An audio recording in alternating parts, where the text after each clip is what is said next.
असातिज़ा इकराम जो हमारे लिए बड़े मुहतरम है, ये डेपुटेशन पर आते हैं अपने सूबों से वफाक में। अब सिर्फ दो सूरतें हैं उनकी यहाँ पर कंटिन्यू करने की अपनी डेपुटेशन पीरियड ख़त्म करने के बाद। एक कि वो डेपुटेशन के ऊपर कंटिन्यू करते रहें और दूसरा उनकी एब्जॉर्प्शन हो जाए। एब्जॉर्प्शन के हवाले से कोर्ट ने बड़ा क्लियरली कहा कि जो सिविल सर्वेंट की डेफिनेशन पर पूरा नहीं उतरता, सिविल सर्वेंट की डेफिनेशन मींस कि जो फेडरल गवर्नमेंट का ओरिजिनल एम्प्लॉय नहीं है वो एब्जॉर्ब नहीं हो सकता। तो वो तकरीबन काफी सारे केसेस में वो अनफॉर्चुनेटली चीज रूल आउट हो जाती है। अब पीछे मसला सिर्फ रह जाता है उनकी डेपुटेशन को कंटिन्यू रखने का। अच्छा, अब जब ये आते हैं तो ये एनओसी लेकर आते हैं for certain period of time.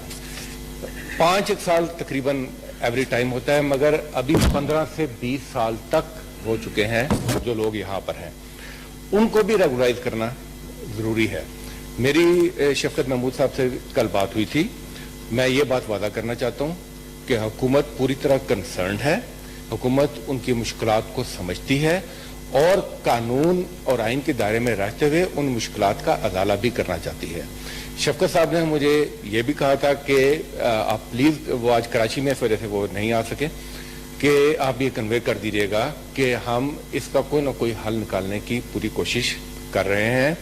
एक आज जो मेरे में बात आई थी वो ये है कि गालबन एक तरीका ये भी है कि इनको एडवर्टाइज किया जाए, एडवर्टाइज करें, क्योंकि कोर्ट ने एक बात बड़ी वादे कही है कि जो डेपुटेशन पर आते हैं they have to come through a selection process.